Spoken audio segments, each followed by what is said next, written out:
Hi SanFam.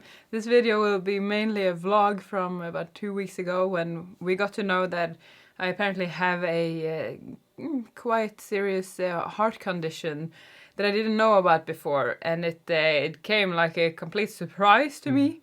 Just to help you to understand where you come into the vlog, is that I was going in for ultrasound of my heart as a kind of regular checkup because I had some heart issues like 10-12 years ago, and I've gone on like checkups every third year or so. So I thought I was just going in for one of those checkups, but then the doctor took longer time, and eventually I started wondering, did he find something? And he was saying that he actually found that I have a condition on my heart where the heart muscle is lacking a bit of the heart muscle close to the valve, so the valve is like dragging along, and this can cause scar tissue, which can cause arrhythmia that can lead to a dangerous arrhythmia and cardiac death, that the heart stops. So he was quite concerned with this, and those things that I just said, I didn't know at that point because I didn't get to know that until later, which you will see in the video. So I was very confused in the beginning, but I got to know there that, okay, he had found a serious thing with my heart, and that he called with the main hospital in Norway to see, because he suddenly then said that I don't feel that I can send you home. I want to send you to the emergency. What? That's when it dawned on me that, okay, this was probably a bit more serious than what I understood. And then at the emergency I started filming because I thought that, I wanted to share with you. And had to go through such a thing. Yeah, just film all the first reactions of getting to know something like this, and hope that it can be strengthening for someone that might go through something similar or maybe got some other diagnosis. I know for myself it can help when I see how other people deal with things, or just to see that you are not alone in certain experiences. And after the vlog we will also share a few thoughts here from the sofa. And one more thing I remember to say, because this doctor, he was quite amazed because when he found it, because it's a very rare thing, he said it was the first time that he saw that in his life. And the week before, he had been to like a seminar with the doctor in Norway that is the expert on this, and that is doing research on exactly this condition. So he was saying a few times like, this is a very special coincidence. This is very lucky timing. And because it was because of that he could kind of detect it. Yeah, also, so right? that's how he could see it and find it. And he was even calling in a colleague to come and look at it because it was so rare to find it. And so he was very amazed by that. But we, of course, don't just believe in coincidences. I believe that we have a God that takes care of us, and that it was a purpose in that we got to discover this now, and that he had been on that lecture, because actually I was supposed to have gone in to check up the heart earlier in the autumn, but then our car broke down. Last year in the autumn. No. Oh, last year. Yeah, now we are the next year. So I was going to check that up, but our car broke down, and then I was saying to Melvin, like, but God has a purpose with everything. Maybe it was not meant that I was going to go in now. Maybe it's a purpose in that we have to go in later. And thanks to that, this was like pushed to exactly the right timing. So I find it so in control. Nice to feel that God really is having everything in his control, puzzling. Yeah, that's true. But here comes the video. See you after the vlog. This was unexpected, suddenly at the emergency, because they discovered that I have some very rare heart issue that is barely, is never seen before. So I had to go to the emergency. It's not so busy here at the moment, at least. What's going on? thing is, I was thinking this morning when going that, what if they would find something and they would suddenly let me stay at the hospital. So I thought, oh, maybe I should bring my charger. Nah, that will not happen. It's just my thoughts. I always have some extreme thoughts, and then I always bring it. And now I didn't, and it happened. So typical. I guess God is teaching me that it will be fine anyway, even if you don't have all your security measures. Yay! Melvin and Elena came with some lunch. It's like this is my home now, this bed. Just sitting here, eating here. I'm gonna roll around with this bed. I'm still so surprised, like this is such an unexpected turn of events.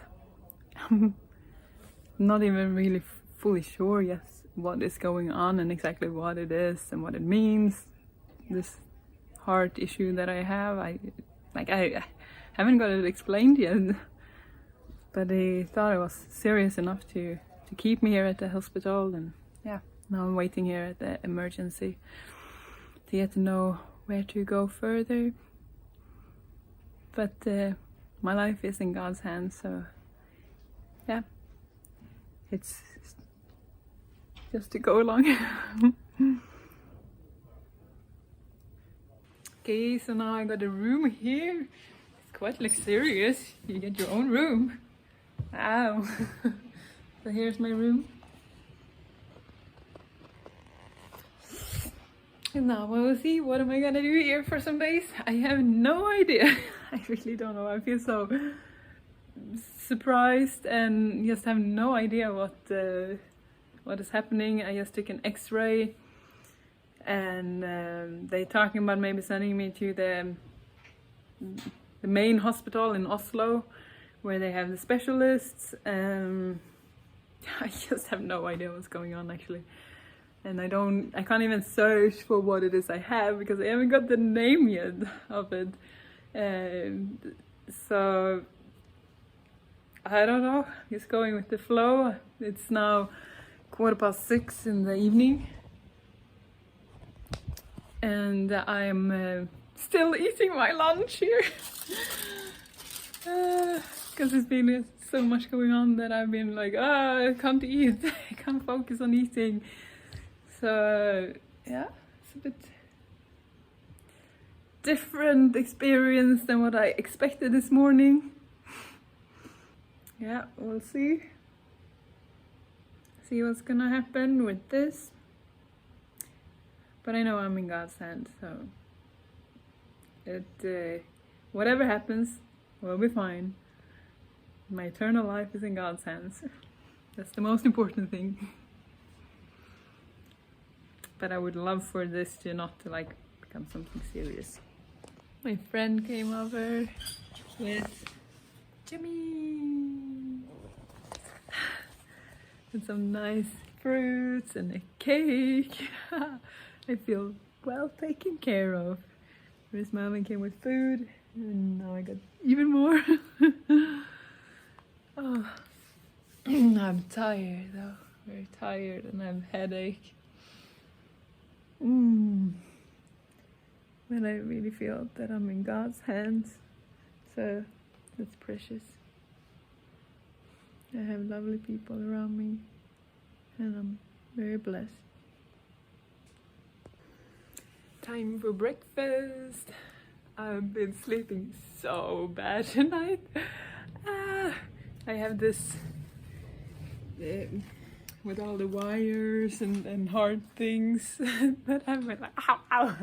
And it was so bright in the room, and like this fan that is sounding the whole time. Normally I'm used to it's being completely silent, and it was so hard to sleep. At least it's the next day. Here I'm sitting ready for breakfast. I used the fruits that I got from my friend, and nice. It's nice because I didn't want to give the the hospital chefs the list with all the things that I can't have, and it just felt too complicated and hard to check also if it's really something I can eat. So this was just simplest to have my own, and Melvin and Alina will come for lunch and bring food for me, so I'm fine. Hey Alina! Are you gonna be my doctor? That's so cute! Okay, we're gonna test. What do you think? I have a nice view. Snowing.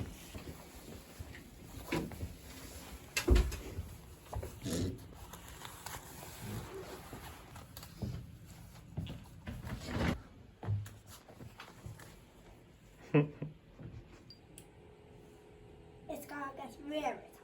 Is it? Really tight. I feel it. Okay. I am a bit higher than what I had before. I guess that's good. What do you think, Mr. Doctor? I think it's better. Nice. Maybe my pulse went up because you came here. Visiting me. Oh, nice. Have you been eating? No. No. Not yet. Oh, you eat with me. Ah, nice. But this one is only for you. Oh, whoops. Ah, now they're gonna think I died. One of them went out. I have to put it back. Been like stuck in this room for the whole day. Basically, just been walking back and forth a little bit in the corridor. I'm not allowed to go outside. I'm not got any fresh air more than like taking the little bit I get in here through the window. I feel a bit restless in my body. Want to move. Well, it's just for now. We've been trying to use my time good. Also reading up a lot about this condition. Phew. It's a lot to take in. With the like heightened risk for cardiac arrest, and they were talking to me about that, maybe depending on what they see with these tests that I'm gonna do and the MRI scan, that maybe they think I should have a like heart starter, that they operate in a heart starter. I don't want that. I really don't want to have foreign things in my body. I don't want to have metal in my body. I want my body to be as clean as possible, like in that nothing can leak out and yeah, make toxins come into the body. So this is I think that's a bit hard to deal with. But yeah, the results are not fully there yet, but it seems like a likelihood that they would want me to at least put in a little recorder that I would have for 5 years to measure the heart rhythm. I'm not the biggest fan of that either.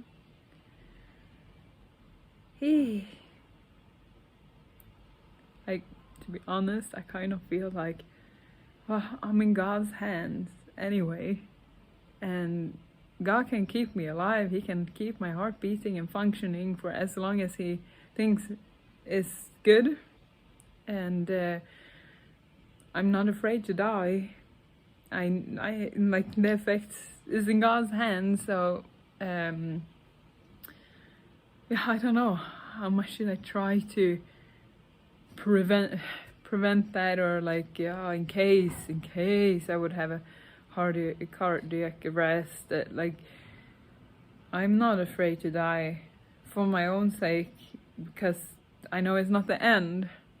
So that's not the disturbing part for me. The disturbing part would be if I put in something that makes my body more like toxic, and that creates symptoms in its turn, and it makes it harder for me to live a life here that is a blessing to others. And I don't know, I just want to honor my body as God's temple in the best way, and I'm not fully sure how to deal with all these thoughts. And yeah, just some random thoughts from me, or no, not random, but some thoughts in this confusing moment from me.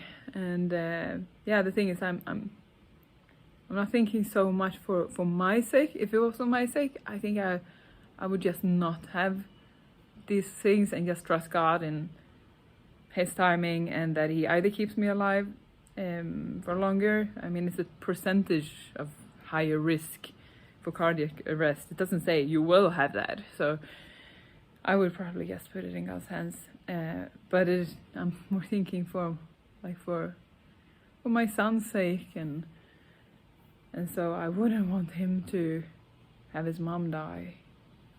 So that is the thing that I'm considering, like what to do with that.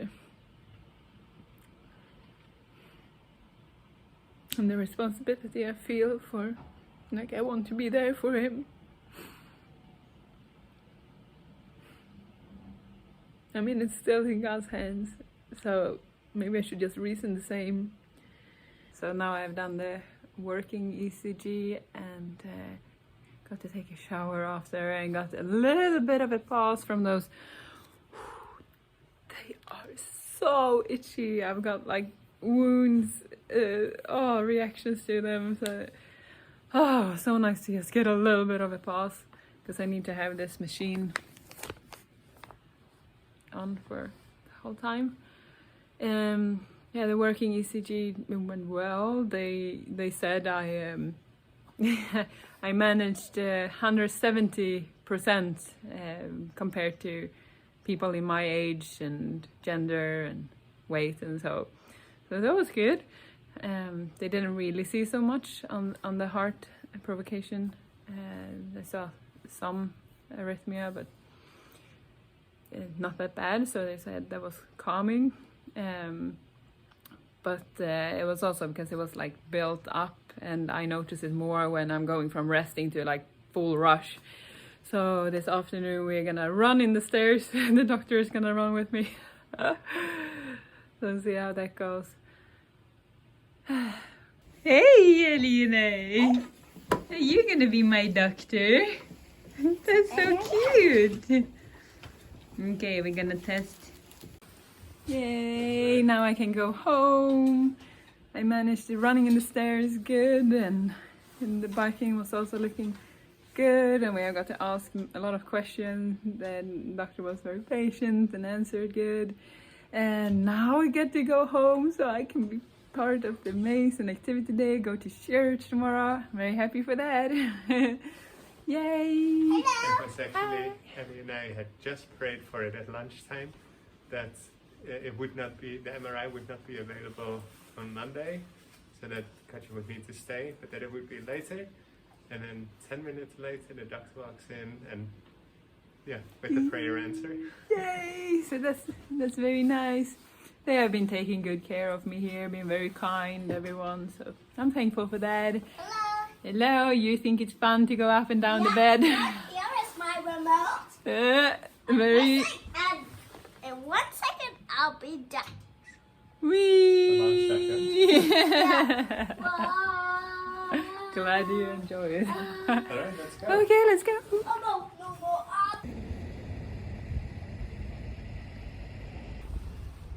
I'm free again. Woo! It's snowing.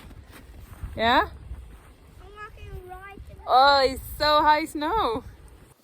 Yeah, so that was quite a shock for all of us, as you can imagine. And I remember when I was driving back and forth from the church where Ellie and I were staying to the hospital, because we live an hour away, so now in this way we were closer and we were making the food, personal chefs. But yeah, during one of these drives, that thought struck me when we didn't know much about this situation. We didn't know the name of the condition, we didn't know how serious it was. And that is when my mind kind of started, reflecting on this for the first time, like, what if something actually happens to her and she's not there anymore? And like, what am I going to do? I'm going to miss her. How are we going to do with homeschooling? And like all these kind of thoughts go so quick in the mind. But to be honest, that was also kind of the most emotional I have felt about it. Afterwards, I think we've been able to very much, I don't know the English word for that, bring it into perspective. Because we just really trust God with our lives, with every single heartbeat. Sure, we understand that this is a serious condition, and in a way it has made us think about, okay, what would we do in different situations? And we've been thinking earlier about it, what if I would die for an accident, and having all our passwords ready so that it's easy for it to take over. And so sometimes you think about these things, but I think it would be worse if you died than if I died, to be honest, for our family. It's a discussion for another time.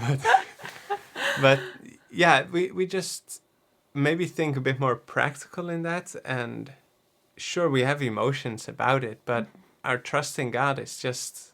It's like overruling those things, so that it makes us still have like this peace and security in it. So it doesn't, we don't go away and like, all shocked in it. Like, of course it's shocking, but not in the scared way. Right. Like, I think that's a good way to put it. Because now in these last 2 weeks, we've been thinking about what to do, like with the whole medical procedure and whatnot, what they are proposing versus other alternatives. And we've been going about this whole situation, but not from this panic mode of like, oh no, your life is at stake and what are we going to do, and being scared for death.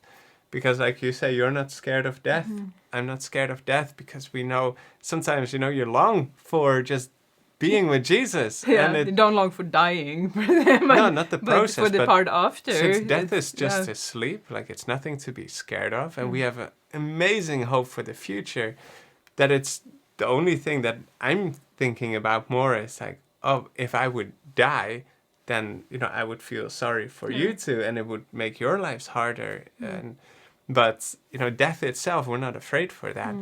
So we've been reflecting on this process. What has been the hardest for us is to determine, or trying to figure out, what is the most faithful thing we can do with our bodies, with our lives? How do we honor God in the best way? Yeah, that has really been the thing that has been on our minds, and thank you, and our thoughts, and trying to figure out, okay, now we have this situation, how can we be most faithful to God? And I'm a person, I want to know what I'm doing. So I want to look into the things and make a well-informed decision about it. So I've been searching a lot, reading scientific research that can help in deciding, because they're talking about this ICD or loop recorder, and so I've been looking a lot of back and forth of what would that mean, what are the potential consequences, and to try to make the best decision in how can we live most for God's glory, and what does that mean? But I think we will talk more about that potentially in another episode, and the reasonings back and forth. But because just to answer, tomorrow, and that is the time when we when we publish this video, actually, Katja will do an MRI. So then they're going to try to figure out how much scar tissue there is. And based on that, they will give an expert opinion, they called it, to kind of give an estimate of how big the risk is, the increased risk of heart failure, which would then, of course, give some more input to make decisions on for what to do with that. Yeah, so it's been, what for me has been like this, it's been a lot of focus then on, okay, how to come to these decisions, but also from before I knew this and from after, I've noticed a change in that, before, I didn't know all the times when my heart was beating irregular and things, I didn't know that was dangerous. So it has changed in the sense of that now I suddenly know and connected to that, oh, okay, this is a heart arrhythmia that I shouldn't have. So I've noticed a lot more after, and I've been able to. She started saying her goodbyes when she feels an extra heartbeat. Like, this is my time. I love you.